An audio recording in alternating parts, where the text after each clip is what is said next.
Hello everyone. Today we're going to be going over the Lord of the Rings set for Historic Artisan. I'm Rooker. I do Historic Artisan content all the time, which is just the commons and uncommons from the set. Also, I read the books for Lord of the Rings multiple times before I saw any of the movies, so I pronounce everything completely wrong because I've only seen it written and I pronounce it totally wrong. So I apologize in advance. But before we get into this set, let's talk about one of the mechanics here, the ring. So you'll have cards that will say the ring tempts you. And what it will do is it will give you this emblem slash aura for one of your creatures.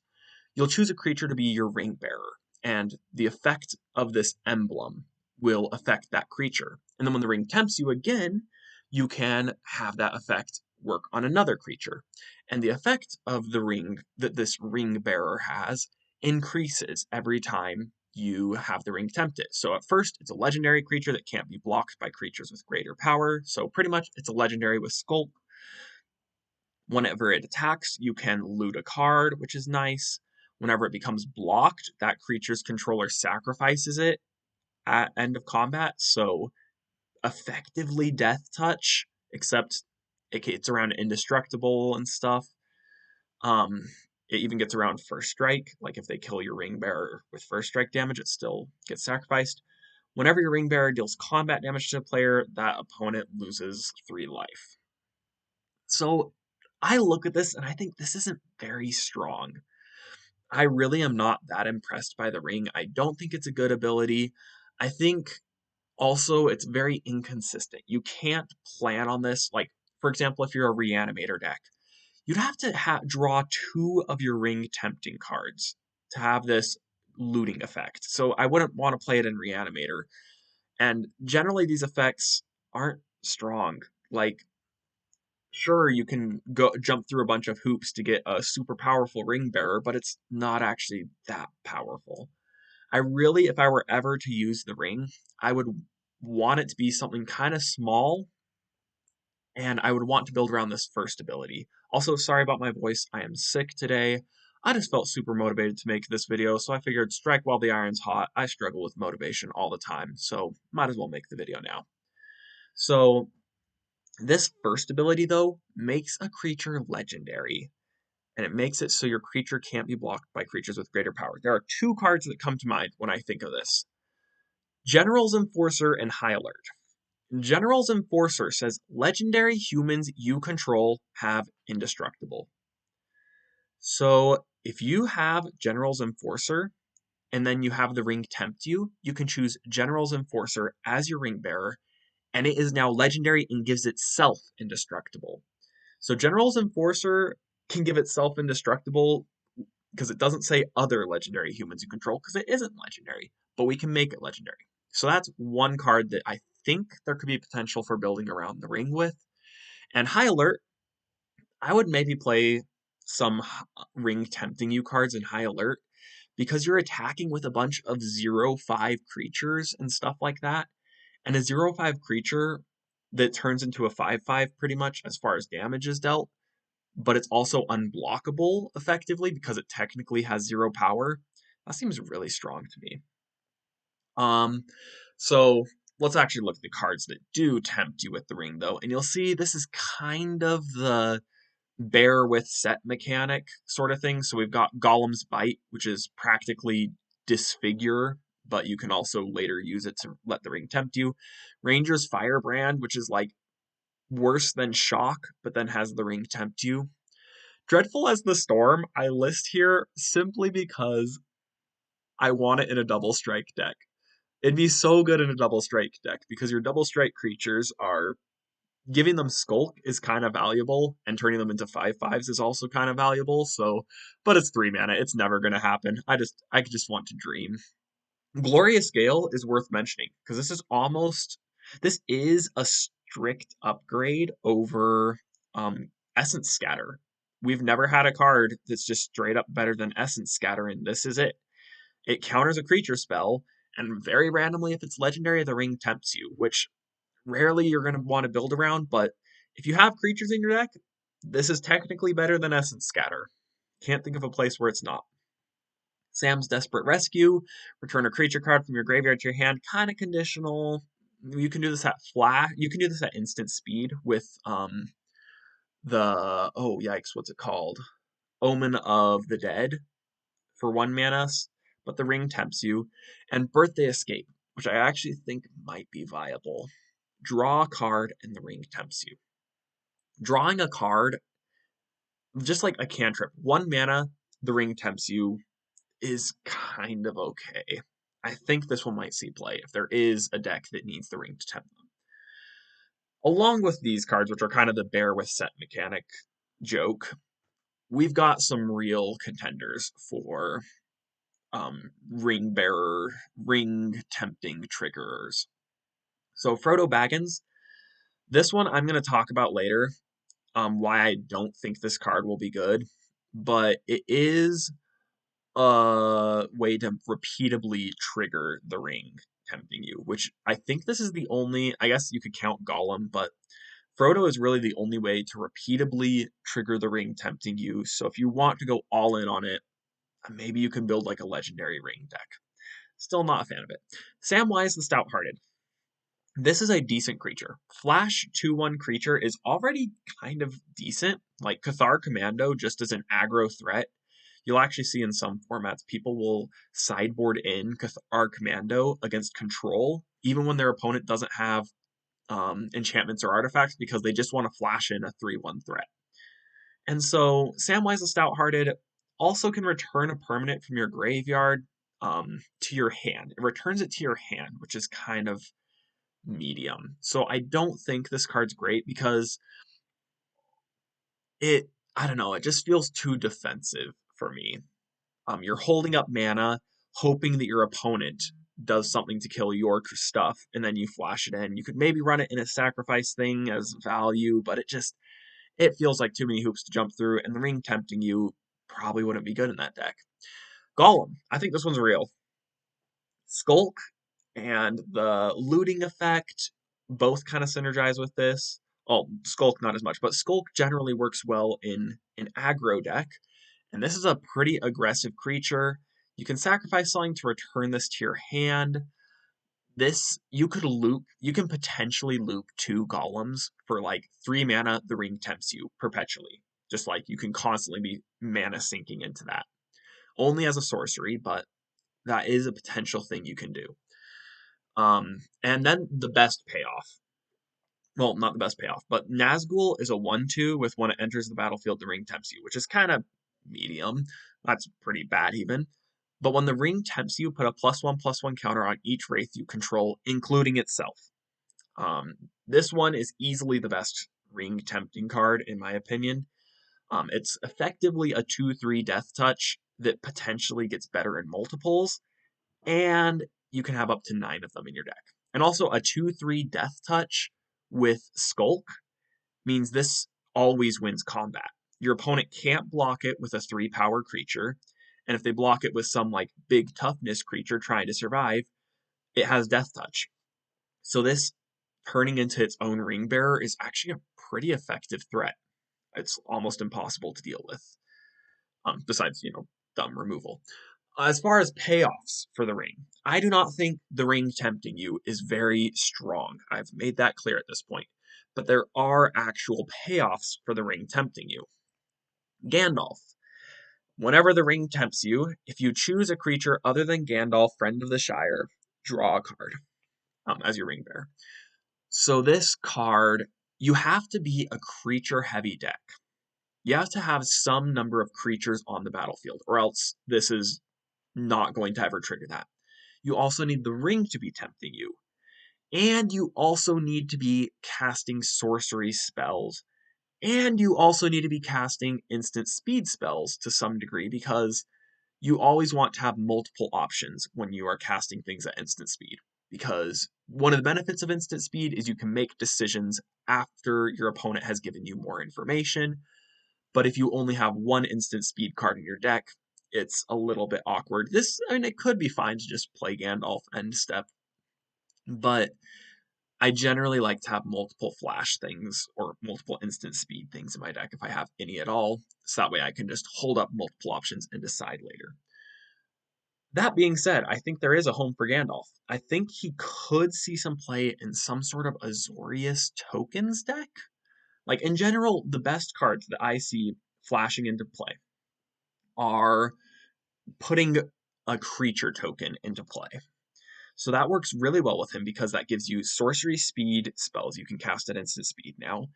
And they give you more creatures. They guarantee that you have enough creatures in your deck that you can draw cards off of Gandalf. So I think Serpentine Curve potentially would be a good card with him. Other cards, I looked through every single sorcery that is legal on Arena in Artisan. And the ones that came to mind were Claim the Firstborn, which is kind of hilarious. Your opponent swings with a couple of creatures, and then you're like, surprise, one of those creatures is mine, and it's blocking your own creature, and you can blow them out really badly in combat with that. Reanimation is sort of the same idea as bringing your creature back into play. Like, surprise, I have a giant blocker. Discard spells work well with Gandalf, since one of the biggest problems with like a mind rot effect is if your opponent runs out of cards in their hand, or they're playing all the cards in their hand every turn, you can't do much. But with Gandalf, it's never a dead card because your opponent can draw a card, and then before they even reach their main phase, if you set an upkeep stop, you can mind rot them and get that card out of their hand before they have a chance to cast it, which is kind of cool. And then there's one meme card that I want to play with Gandalf because it's so dumb, but I really want to do it, and that is Chatterstorm. Storm is a broken mechanic, but it doesn't just count the spells that you have cast this turn, it counts spells that anyone has cast this turn. So you could do something really trolly where your opponent plays a card and you Fading Hope it back to their hand. Then they play that card again, and then you Chatterstorm for 4. It's dumb. It's not a good strategy, but it's really fun to steal the storm count from your opponent. Potentially, potentially a funny play to do. Not even strong enough to win the game, so not worth building around, but it is funny. Faramir, this is a little bit overcosted. At the beginning of your end step, if a creature died under your control this turn, draw a card. So it's a 4 mana 3/3 that will cantrip at least once. I'm going to assume you play this on turn 4 after swinging in and making sure one of your own creatures died.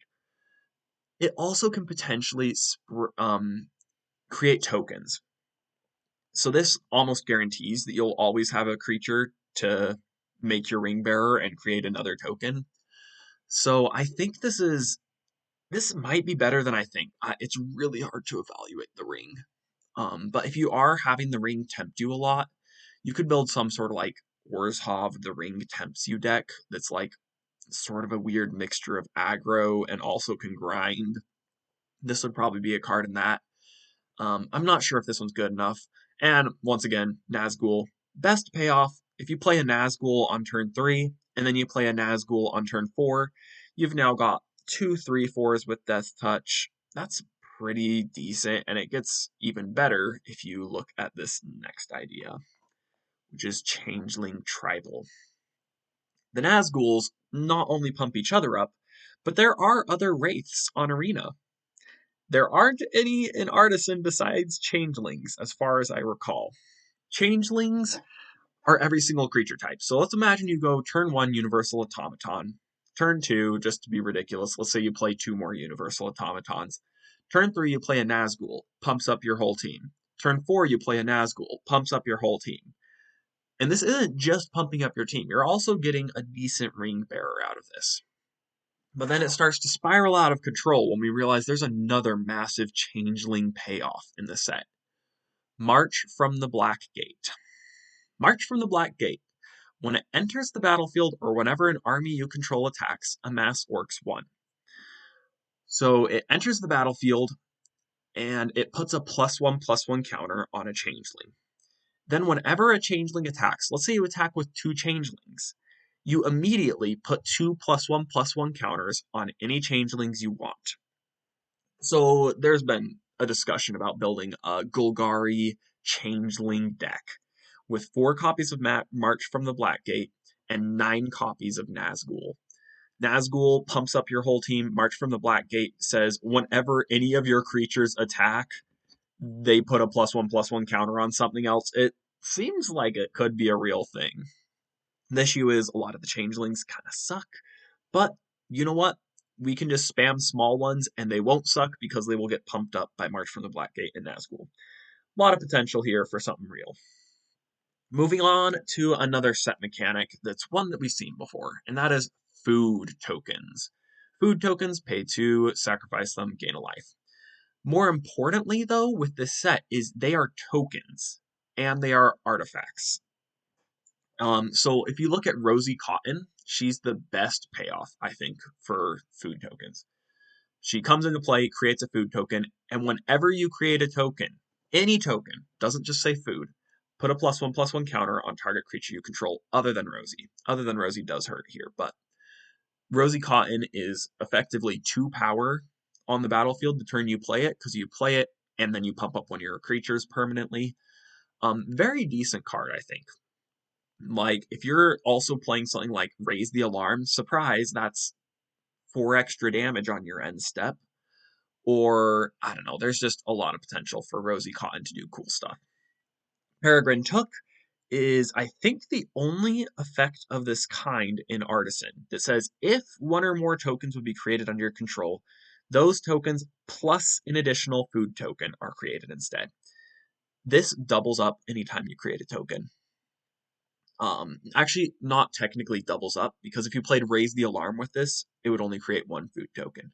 But if you're constantly churning out tokens with like Ulvenwald Mysteries with this card is so crazy, because you'll create the clue token and a food token. Then you crack the clue token and you get a creature token and a food token. You're constantly going to be getting these food tokens. Now, what's the payoff for getting those food tokens? Rosie Cotton, probably. There's other things. You can also draw cards with Peregrine Took, and sacrificing 3 foods. Let's say you have Trail of Crumbs out. That's also drawing you. It costs 3 mana, but that's 3 mana, sack 3 foods, draw 4 cards.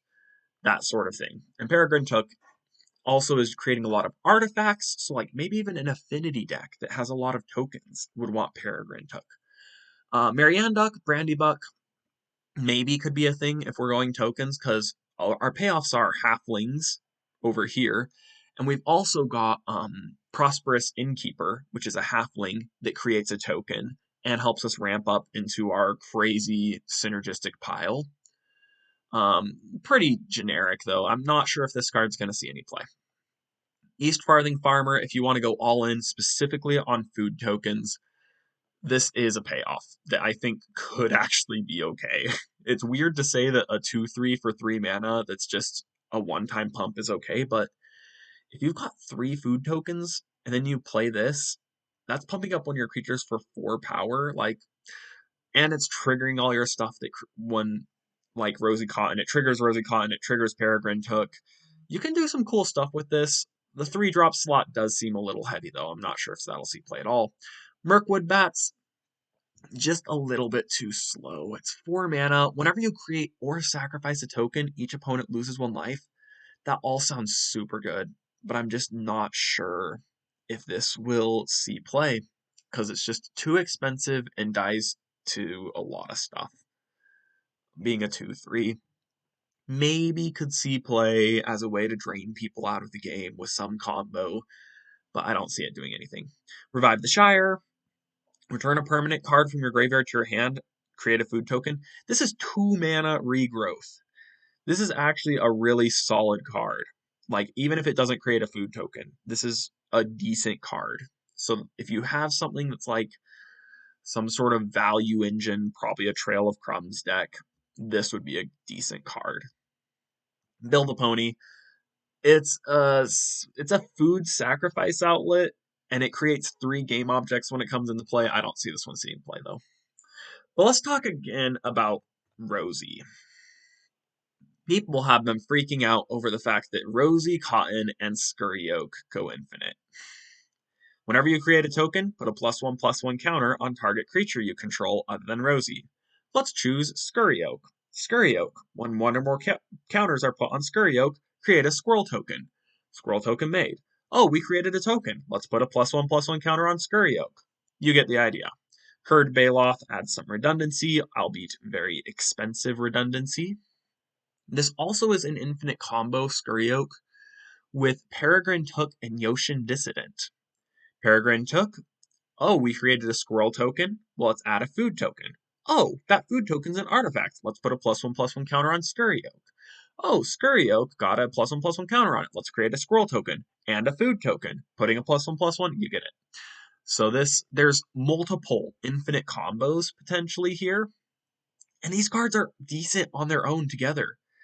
Like Yoshin Dissident, play Rosie Cotton of South Lane, put some tokens on stuff, play Peregrine Took, and then some sort of card that makes a token, and all of a sudden you're getting all this synergy without going infinite. And then the whole time your opponent's like scared to use their removal spells because, oh, but what if they combo off? I need to have instant speed removal up in case they play Scurry Oak. I think there's a huge, this is a tier 1 deck coming, I'm pretty sure. And once again, you can do fair stuff. Just like a tokens deck could be playing Rosie Cotton in it, maybe even Peregrine Took. Peregrine Took would probably go more in the decks that care about artifacts, like Yoshin Dissident or Junk Winder.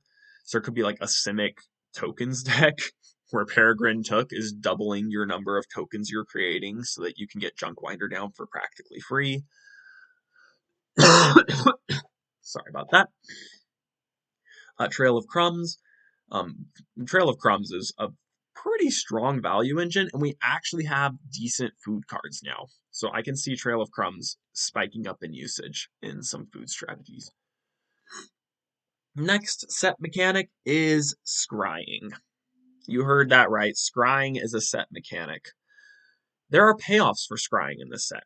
We've got Arwen, which whenever you scry, put a +1/+1 counter on target creature. And this is a 2-mana 2/2. So this is like, if you're scrying a lot, this is a very good creature. A 3-mana 3/2 with whenever you scry, put a +1/+1 counter on this, and it only triggers once each turn. Maybe could see play if you're already built around Arwen. Glorfindel, Dauntless Rescuer, gets +1/+1 only until end of turn, but can be used kind of as a removal spell. I don't know, it's weird. It's not a very strong ability. Celeborn is a scry enabler because we are attacking with all these elves and scrying 1, and whenever we scry, it gets +1/+1 until end of turn for each card scryed this way. So you can scry 3 with this one and get +3/+3, which is a bit different than all the other effects, but I don't know any big scry effects that he'd work with. Elrond, Lord of Rivendell. Whenever a creature enters the battlefield under your control, scry 1, and if you do it twice, the Ring Tempts You. I don't think the Ring Tempting You is going to be good in any sort of go-wide deck with Elrond. And the biggest issue with Elrond that I see is Elrond is encouraging you to go wide, play multiple creatures at once, but Elrond has 2 toughness, which means you're playing into a Wrath to support a card that already dies to the Wrath, which I don't think is a good strategy. And probably the best one is Council's Deliberation. Let's make this one big. Council's Deliberation is 2 mana, draw a card. Whenever you scry, if you control an island, you can exile it from your graveyard. If you do, draw a card. I would compare this to a 2 mana instant that says draw a card with Madness 0. Madness 0, draw a card. Because if you discard this, eventually you're going to scry and get a card out of it. But even better than, like, there's the downside that you have to scry later to trigger this. But if you're incidentally scrying in your deck and you're incidentally filling your graveyard, this seems pretty good. Especially better than Madness is the fact that you can just mill this over. You could also just cast it and then later exile it, which is a little bit awkward. So you'd probably want to play this in a deck that's both scrying and discarding cards.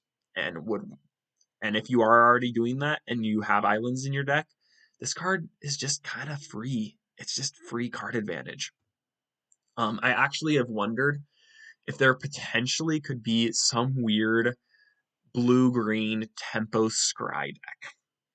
So tempo decks are usually needing lots of counter spells to keep up with all their opponent's shenanigans. You need to be able to answer most of what your opponent is doing, which usually leads to people playing stuff like Curiosity on these flying creatures. But we could also have Arwen and like a Fairy Seer, and every once in a while we're scrying. Council's Deliberation gives us some card advantage. Moon Circuit Hacker gives us some card advantage, and it happens to scry thanks to an alchemy buff. So there could be some sort of weird way where we can outpace our opponent, both in like creature size and by having counter spells to answer everything they're throwing at us. I could see a Simic Scry deck maybe working. Not certain on that one though.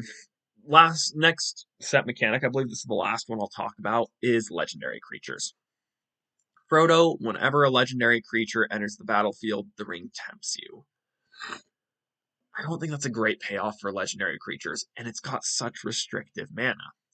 But speaking of restrictive mana, why don't we just play Great Hall of the Citadel, which is effectively a filter land for legendary spells only?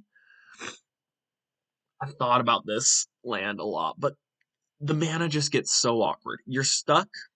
If you do this, if you're playing Great Hall of the Citadel, you're probably going to lock yourself into playing an Ancient Ziggurat style deck, which is cool. Except an Ancient Ziggurat style deck doesn't have room for interaction, which means we're not going to be able to play stuff like You Cannot Pass, which is one of the best payoffs for legendary creatures here. But if we restrict ourselves to two colors, like Selesnya, there's not really a good synergy across all the legendary creatures. And then Great Hall of the Citadel isn't that much better than just like Fortified Village. And so we're not needing to be a legendary creature deck. It just, the payoffs are not strong enough unless we're going all in like 5-color legends, where Great Hall of the Citadel and Ancient Ziggurat are payoffs.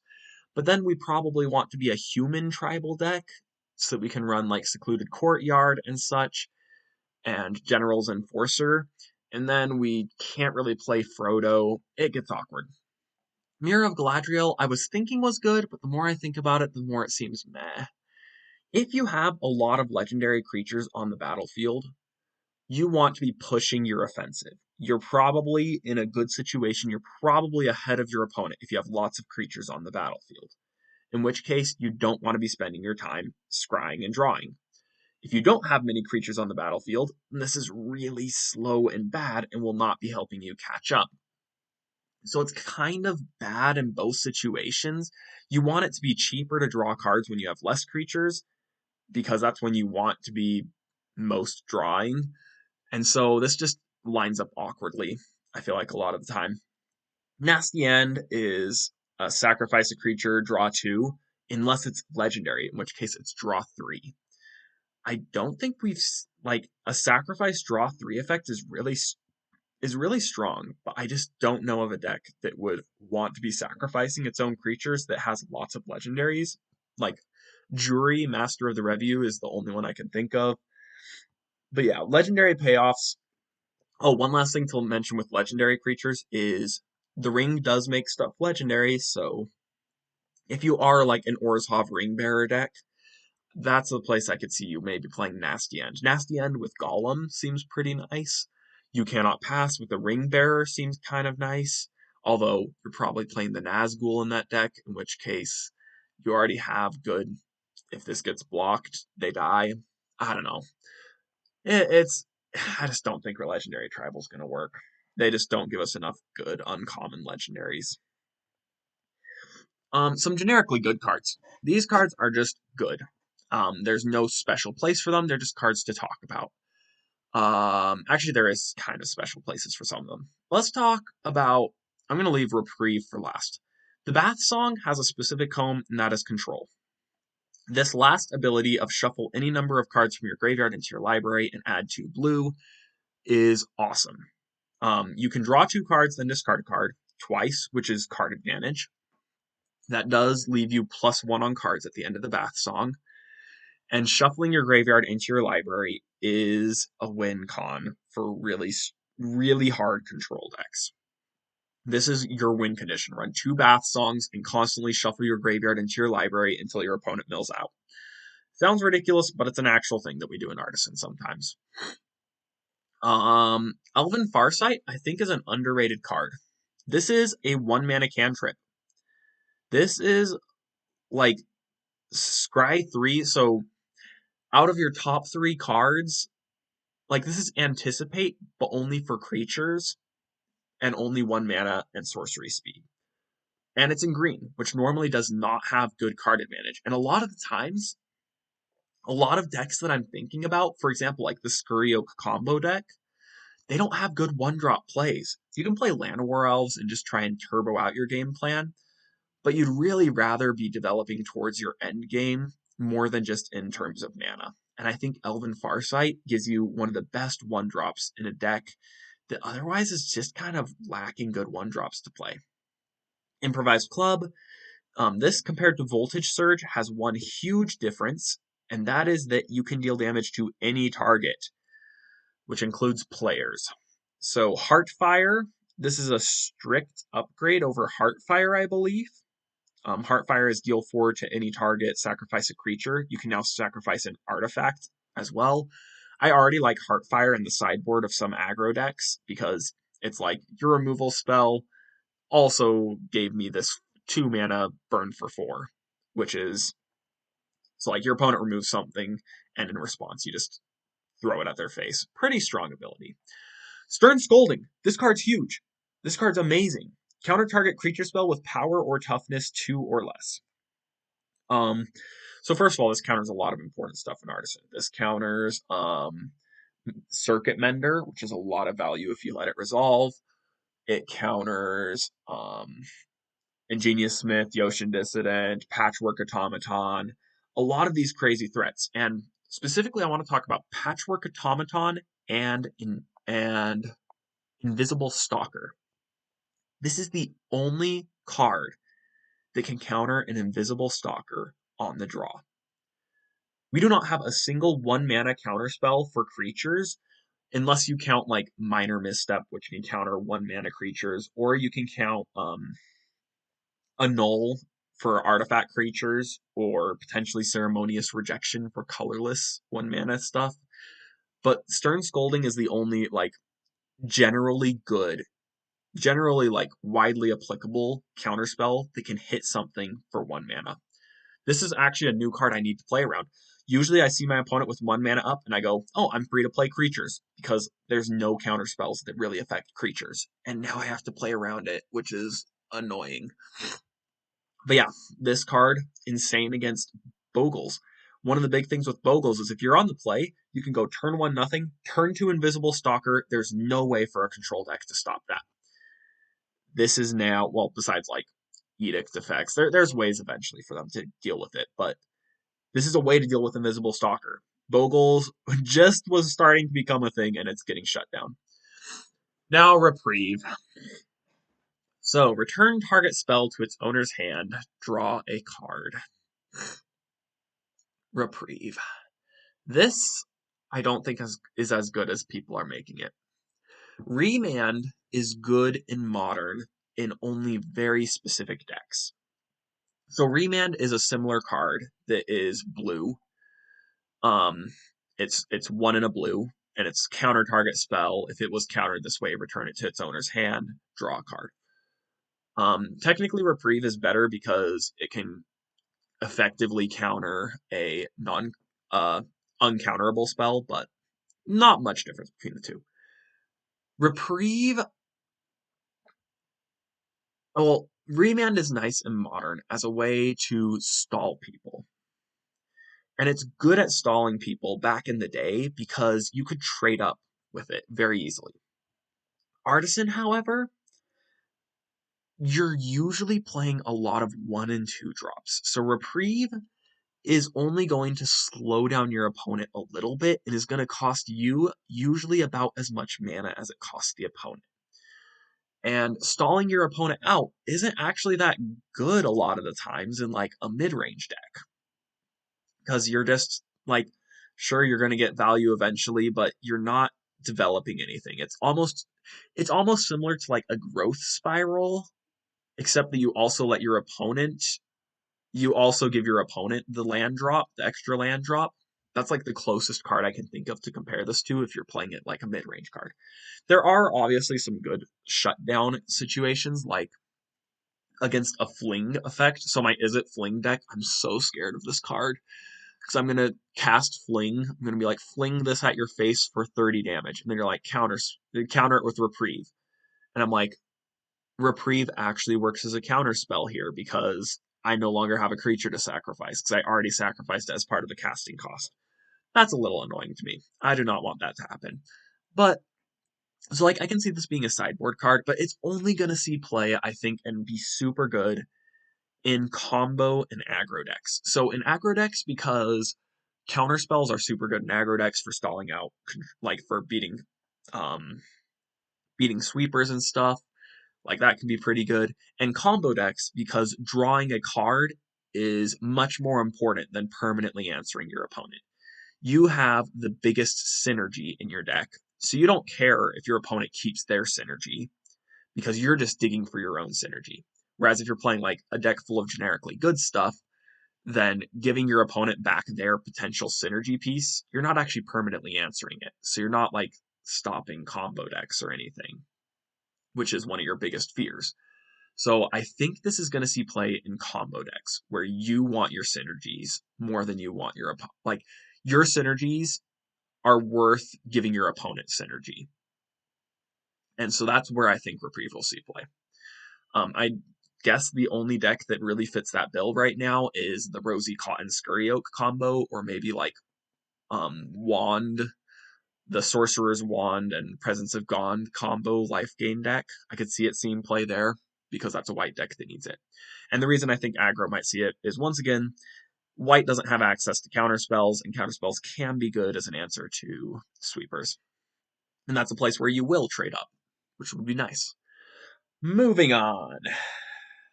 Sideboard. Oh, actually, I just want to real quick mention Remand, and I want to back up what I was saying.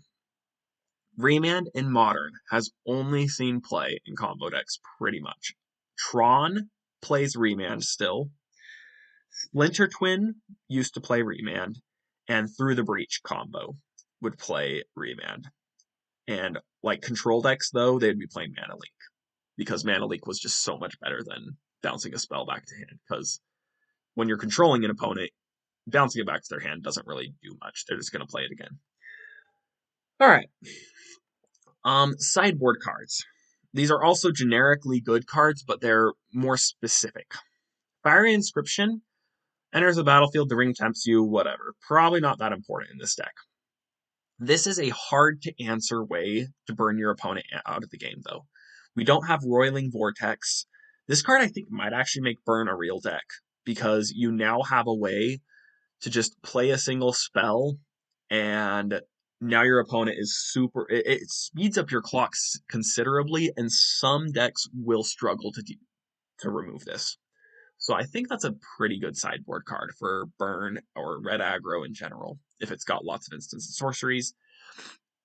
Grandma Wormtongue is the first black your opponents can't gain life effect, and it's got 4 toughness, so it's relatively hard to remove. Not super hard, but this is life gain hate in black. Oh wait, no, it's not the first. We've already got the Knight of Dusk Shadow. Never mind, this card, I shouldn't have it in this video. It's not that great. I don't think the sacrifice ability is that good either. Cast into the Fire is a decent sideboard card. Exile target artifact is strong. Deal 1 damage to 2 target creatures could be strong. Like, it's really dependent on the matchup, which is why I think it's a sideboard card, but both of those effects could be effective at 2 mana, so I think it's worth playing. Westfold Rider. You may look at this and go, destroy target artifact or enchantment, activate only as a sorcery. Why wouldn't I just play Disenchant? And the reason why is this is recurable. It's a creature, which means you can get it back with Phyrexian Reclamation, and it also could have synergy with your deck. You could be a humans deck, and you could cast this out of your Ancient Ziggurat deck. This, like, it's a lot more usable as a creature, I feel, than an enchantment. Or not an enchantment, as an instant or sorcery. And lastly, the one that there has been a lot of talk about and a lot of hype. Once again, I'm not as hyped about. Stone of Eric. If a creature an opponent controls would die, exile instead, and sacrifice it to exile target player's graveyard and draw a card. So this first ability is really good, but I don't think it replaces Soul Guide Lantern. So the first ability, if your opponent's trying to combo off with Putrid Goblin, doesn't work. If your opponent's trying to do something with Cauldron Familiar, if that ends up getting unbanned, then that will not really work. If your opponent is trying to go off with Onicle Anvil, they can't sacrifice their own artifacts because they don't go to the graveyard. Like if it's an artifact creature, it doesn't go to the graveyard, so it won't trigger the Onicle Anvil, I believe. I'm trying to think of other examples. If your opponent's an Aristocrats deck, their Blood Artist won't trigger from their creatures dying. But this card does not really stop Reanimator as well as Soul Guide Lantern. First of all, this is only a one-shot stop on Reanimator. You're gonna stop one, you're gonna one time be able to exile their graveyard, and you have to hold up mana to do it. Holding up 2 mana as opposed to playing Soul Guide Lantern and just leaving it there is just so bad. Like, you're gonna screw yourself over, and your opponent's eventually gonna get to the point in the game where they can hard cast stuff, and it doesn't matter that they're not reanimating. Soul Guide Lantern gets the one-shot ability right when you play it, which is also really nice. That makes it like kind of like a double graveyard hate, because you remove the thing that's most important, which is already effective, and then you can wait for a little bit longer before exiling more stuff for value. So I really think Soul Guide Lantern is more generically good, but I think Stone of Eric is going to be good for different matchups. Specifically, Xander's Wake. Xander's Wake is the big one that I forgot to mention. Xander's Wake decks are going to fear this card. This is such a good answer to Xander's Wake. Moving on. We are now in the one shot. Real quick, want to talk about stuff. Prince Imariel. Whenever you draw your second card each turn, create a 1/1 white human soldier creature token. This is pretty much Improbable Alliance, except it dies. So I don't think this card's that good. It is in new colors, but I don't want to play a creature that helps me to go wide that dies to sweepers. That's just awkward. I like Improbable Alliance because your opponent sweeps the board and you're like, okay, I'll just keep going. So Prince Imariel, I don't think it's going to see play. Imariel. There's also a mono red, or just red in general, slower aggro strategy that I think could be a thing from this set. So we've got Book of Mazarbul, which gives you a 3/3 creature, and then gives everything +1/+0 and Menace. Menace is a really strong ability that giving your entire team Menace can just make combat awful for your opponent. So I think that's a decent card, but it is slow. It's assuming you're not ramping. Its earliest effect is going to be turn 5 that you're going to be getting that effect. So you need to be a slower aggro deck. Eomir is also a decent card for a slower aggro deck because Haste is very strong and 2 bodies for 1 creature is very strong. So this is 5 damage out of nowhere, plus a surprise blocker. Very annoying for a control deck to deal with because they would need to deal with it at instant speed. So I could see some sort of slower red deck. Sardian Cliff Stomper would be another card for this, which, as long as you control 4 or more mountains, is effectively a 4/4 for 2 mana. Fanatic of Mogus is a big burn spell in red, potentially. You need to be more devotion-centric, but I think a slower red deck of some sort could exist, thanks to these cards coming. Gandalf Sanction! I'm excited for this card, so excited. So, deals X damage to target creature, where X is the number of instants and sorceries in your graveyard. Excess damage is dealt to that creature's controller instead. This is like Blitz of the Thunder Raptor, but it doesn't exile and it deals damage to the opponent's face for excess. If you know me, you know why I'm thinking of this card so highly, and that is because I love Izzet Fling. So there's a strategy where you play a control deck that's running stuff like Big Scorer and whatever, and then eventually you cast Invade the City, Dual Strike, Thud, which is very strong. But instead of needing those 3 pieces, Invade the City, Dual Strike, Thud, usually you need Dual Strike, so you can potentially Invade the City, Thud. You can just have it be a 1-card or 2-card combo. Eventually, you just Gandalf Sanction, nuke one of your opponent's creatures, deal 20 to their face. Or they have 2 creatures down, potentially, and you just dual strike a Gandalf Sanction, nuke their face. I think it's a valid strategy. It does die to Graveyard Hate, which means Serpentine, Curve, and Thud would need to still be part of the deck. But I am going to try this card in Is It Fling for sure. Long list of events. This is a good card, I think, in general. Note a creature type that hasn't been noted. When you cast your next creature spell of that type this turn, it enters with a +1/+1 counter.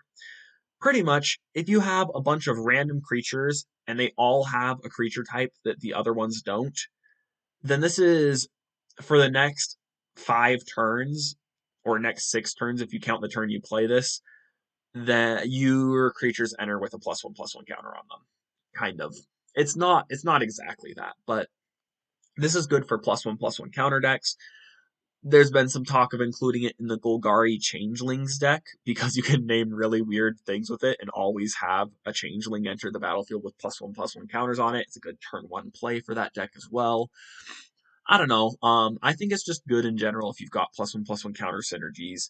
It's not like it goes in a specific deck. You'll just finish a deck and you're like, whoa, this card just happens to work well because none of my creatures share creature types, and I love +1/+1 counters, and I'm an aggressive deck. That's perfect for this. That's where I see it in play. Rise of the Witch King. Each player sacrifices a creature. If you sacrificed a creature this way, you may return another permanent card from your graveyard to the battlefield. So note that this does return any permanent card from your graveyard to the battlefield, which means you could return probably God Pharaoh's statue. I can't think of any other like crazy cards to reanimate that aren't creatures. God Pharaoh's statue is really the only one that's cool. But where I actually see this seeing play is in a Blood for Bones deck. We now could build a Golgari Reanimator deck that reanimates on turn 3 consistently. 4 Llanowar Elves, 4 Elvish Mystics, a bunch of creatures that mill your graveyard, and then 8 copies of 4-mana reanimation spells. And that's a turn 3 reanimation that's fairly consistent. It would sometimes be turn 4 due to awkward tap lands or not drawing one of your Llanowar Elves, but I can see a deck that consistently reanimates on turn 3 or 4 with Rise of the Witch King now. Moving on, Denethor, Ruling Steward. I'm not happy about this card. At the beginning of your end step, if a creature died under your control this turn, create a 1/1 white human soldier token and sacrifice another creature. Each opponent loses life, you gain 1 life. And this is just a worse version of Hidden Stockpile. Hidden Stockpile has Revolt, so whenever any permanent left the battlefield that you controlled, you get a 1/1 servo at the end of your turn. And it's a cheaper sacrifice outlet, and it doesn't die to Wraths. I mean, Denethor doesn't die to Wraths very easily either. It's a 2/4. But he's just fairly removable, and Hidden Stockpile is cheaper, both in initial casting cost and if you need it as a sacrifice outlet. I think it's just better. Grishna, Brash Instigator. I have not heard people talking about this card, but it is 3 bodies. This is 3 game objects, one of which is your opponent's. Grishna makes you amass Orcs 2, and then gain control of target non-legendary creature an opponent controls with power less than or equal to the amassed Orc's power. So, assuming you're not playing an amass deck, this is get a 1/1 and a 2/2 token, and steal, get a claim the firstborn effect on a creature with power less than or equal to your army's power.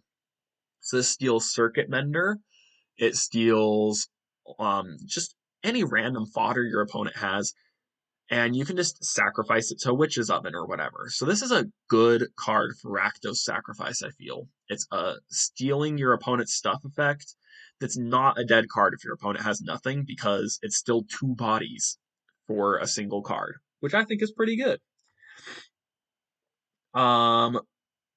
There's some blink effects in this set, but I'm not too happy with them. Swift Savior. Whenever it deals combat damage to a player, exile a creature you control, then return it to the battlefield. This is kind of like a really slow Soul Herder. You probably with flying are going to get in every turn with it, but it's 1 mana more expensive than Soul Herder. And you can't attack with it the turn it doesn't do anything the turn you play it. So it's really like turn 5, it starts feeling like Soul Herder, getting you the boost every turn and getting you the blink every turn. Slip on the Ring is relatively okay relatively okay casting cost as a 2 mana exile and return effect, and it gives you the Ring Tempting You. I just don't know of a deck that really wants to be blinking stuff and having the Ring tempt you. Like, even a Nazgul deck, where you're like, oh, that's got a strong ETB effect, and you want the Ring to tempt you. But also, blinking your creature is going to remove the +1/+1 counters that were already on it, which isn't that great. So I just don't see where this card's going to see play. I just don't see it being that good. It just seems like a worse Cloud Shift. I don't see a place where the Ring tempting you is worth the extra mana over Cloud Shift. Moving on. Humans. There are human payoffs. So Erkenbrand, Lord of Westfold, tells you that you get +1/+0 on all of your creatures whenever a human enters the battlefield. So on its own, this is maybe part of that slower aggro deck. You're just playing this and getting a pump for your team. Theoden, King of Rohan, gives you double strike whenever a human enters the battlefield, including itself. So this is a fairly strong card. Like, I can see Erkenbrand, like, curving out Theoden into Erkenbrand and then doing 2 human creatures and then giving, like, both Theoden and Erkenbrand double strike from those 2 human creatures. And you've all of a sudden got a 5/3 double strike and a 4/3 double strike, which is pretty impressive. I think those 2 cards work really well together. Rally at the Hornburg is kind of a human payoff. Create 2 1/1 white human soldier creature tokens. Humans you control gain haste until end of turn. I mean, it's a decent card. It's 2 humans for 2 mana. Very strong in that regard. It's 2 hasty 1/1s for 2 mana, which is very strong. I just don't see you double spelling with it that often. I don't see it being very often that you play a human and then play this to give that human haste. That seems pretty unlikely that you'll double spell with this, but it could happen. And then it giving all of your creatures haste could be nice. But notably, this is the best token maker in red. Kranco'S Command, sure, it gives you goblins, which can be nice in some decks, but this is just Kranco'S Command plus haste. It's even comparable to Raise the Alarm, because Raise the Alarm, sure, you can flash it in on your opponent's end step, but this, you can on turn 2 be swinging in with 2 damage from this card, which I think makes it the best token maker in red. Like, this is just a replacement for Forbidden Friendship, easy peasy. Entish Restoration. This is a weird card. Sacrifice a land, search your library for up to 2 basic land cards, put them onto the battlefield tapped, then shuffle. If you control a creature with power 4 or greater, instead search for 3 basic land cards and put them onto the battlefield tapped, then shuffle. Why am I talking about this card? It's literally like Roiling Regrowth, but sometimes gets you 3 cards. And the reason why is because this card works super well with landfall. So imagine this. You have an Akuum Hellhound and a Brushfire Elemental on the battlefield. And then you play Evolving Wilds, and then you crack it to get a basic land. That gives your creatures +4/+4. And then you cast Entish Restoration, which says all of your landfall creatures get +6/+6 until end of turn, which is really powerful. All of a sudden, your Akuum Hellhound is a 10/11, and your Brushfire Elemental is an 11/11. Then you add Temur Battle Rage to the mix, and you're suddenly swinging in for 22 trampling damage. So this is potentially really strong. I think this could make landfall work, because it's very common to play these sacrifice lands to double trigger your landfall, and your creatures just so happen to line up where they will have 4 power on the turn that you do that, which gives you Entish Restoration to make them even bigger. Potentially, you could win on turn 3 with this. Turn 1, Llanowar Elves.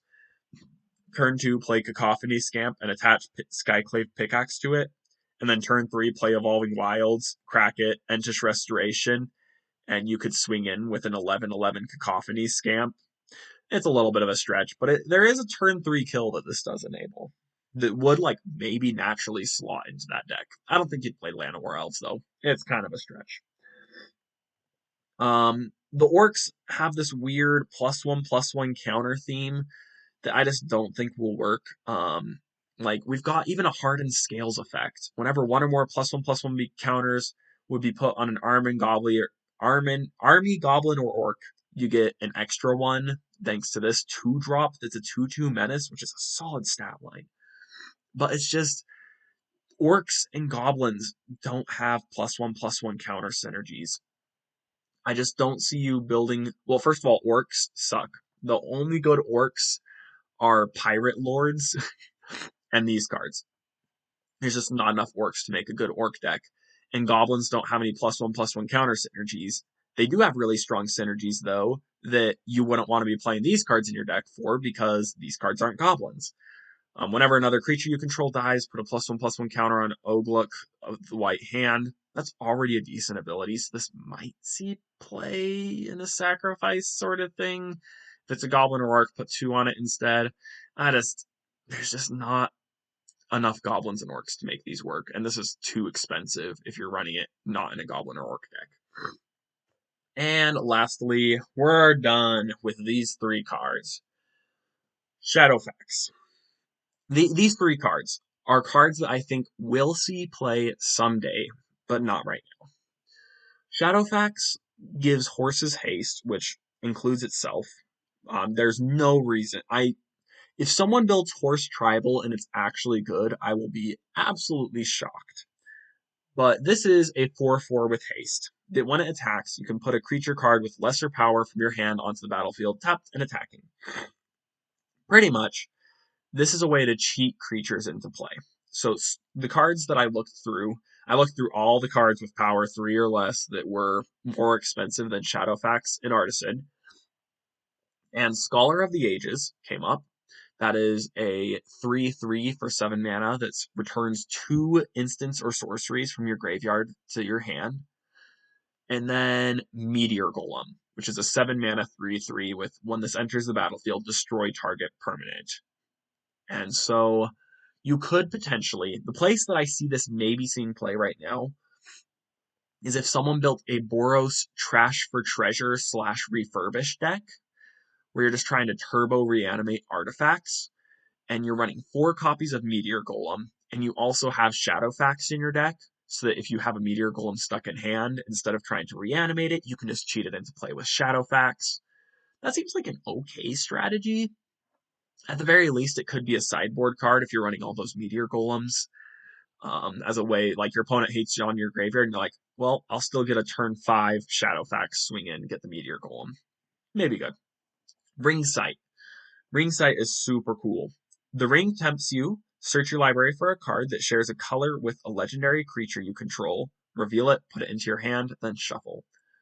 This reads, effectively, the Ring Tempts You. Let's just pretend that reads, target creature you control becomes legendary. This effectively is, search through your library for a card that shares a color with a creature you control, because it gives you the legendary part of the creature on its own.